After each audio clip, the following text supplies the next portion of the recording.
What's going on? What's going on? What's going on? Thank you guys here for joining me for another episode of What's in Your Studio. Yeah, man, we are here and we're going to be taking care of a few things.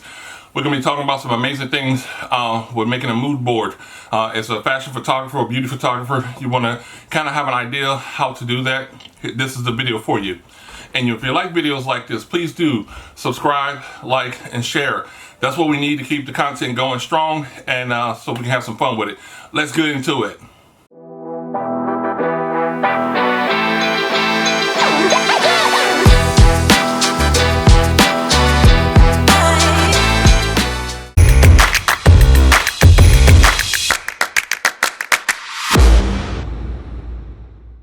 See the screen.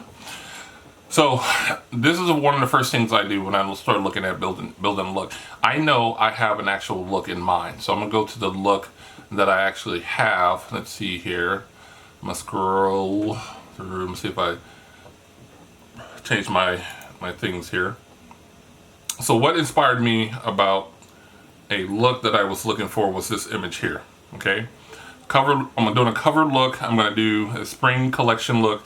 So this was the image that I go for. What I would do is just go ahead and right click and save image. So now I know when I share it with my team, I have the image saved and we're ready to go. Okay. So the next thing I would do is I will look at my color palette. So my color palettes, I will first kind of find again, a general idea of what's going to be happening in 2025. I'm looking at the spring colors. I'm foreshadowing for March. This is for a March photo shoot. So I'm foreshadowing that. So these are my colors that I'm looking at over here.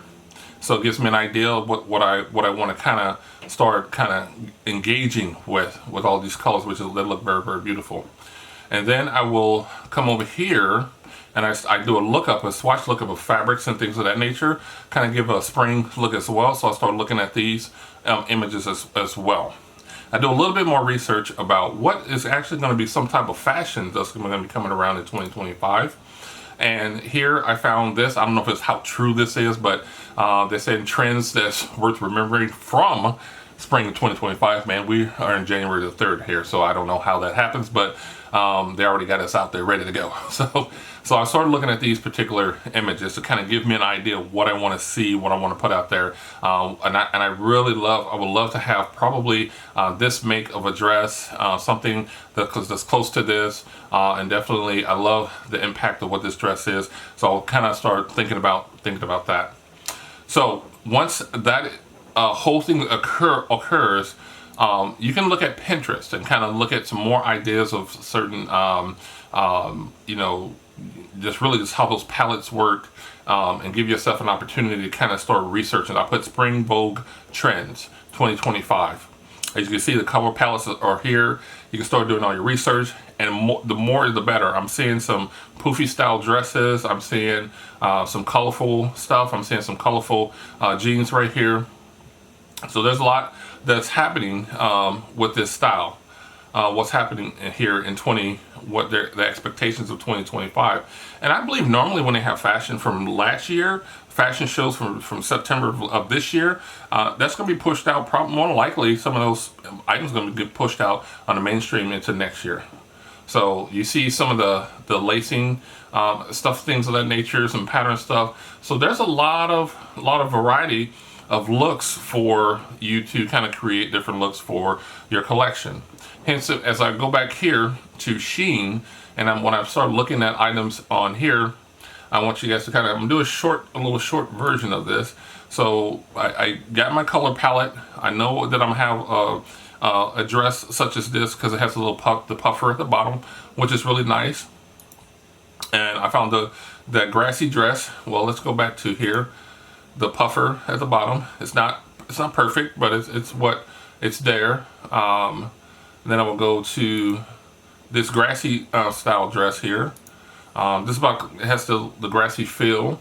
And I'll go back again. I will go back to where I'm gonna lean into this one, and I'm gonna have my grassy feel dress, and then I found this dress and I absolutely just stopped right there, and I loved everything. Have the long elongated scarf, the dress, the heels, and everything, and it really goes along with the as you can see right here, the purses, the actual lining of this dress as well, the way it's cut. It goes beautiful, and I think I saw, yeah, the neckline. So you have this off the shoulder neckline here, and it goes along with this off the shoulder and neckline here. So I'm kind of getting the whole full picture and the whole idea of the look itself, and kind of how my board is going to kind of push that narrative. So I'm not exactly like what I'm seeing, but I'm giving myself permission to kind of use this as an inspiration for some of the feels that I want to have for that. And then we start looking at shoes and build out from there. Me personally, I'm not a fan of some of these shoes, but you know, fashion is fashion. People have different visual scenarios, but again, these are different things, different looks, different feels. So since I'm doing a layout style of a cover, and I'm not going outside, I'm doing it in a studio, I want to kind of be very particular how I set those things up. But that's pretty much it when you're setting up a small shoot. You know, you have your hair makeup artist there. They know, because you're going to give them these looks here. You're going to give them these pictures right here, okay? You're going to give them all this. You're going to say, I want the hair flow back. If you do off the shoulder one, you may want to change up the one look for the cover. And then we want to go back to our cover feel. Where was my Vogue cover image? And I really want to make sure, I'm just going to do this real quick. Oh my gosh, that's supposed to be going off here real quick. But I really want to go back to, her hair is open on here. So the cover is going to be open, so I'll make sure I get the open look for the cover and get that going. And I see she has gloves. I see the neckline is very high, and again, it will be this dress here. Neckline is high, but the hair is closed off. Maybe we'll open up the hair and definitely make sure we address those types of things. But that's it, man. You put things together. Talk to your hair, makeup. Talk to your stylist. Talk to everybody else. You can do this as a photographer. Don't be afraid of this.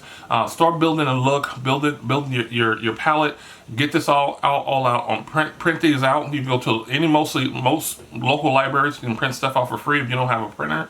Go to any shop, print out boards, and then when you guys there, tape that stuff up where you're at, so everybody can have an idea. You can have an idea, and then you can start working on your lighting and everything and all that good stuff. So up until then, guys, man, this is just one part of your mood board. We're gonna be talking about setting up looks, poses, and all that good stuff here in future mood board setups. Why? Because you want the flow of your work on set to go very, very smoothly. I'm a fan of doing it, and I want you to be a fan of doing it too. Up until then, everybody, wish you guys keep shining and grinding. My name is Antwyone Washington. This is Studio 5 and Half 5 Photo. You know, I'm out, man. I gotta go.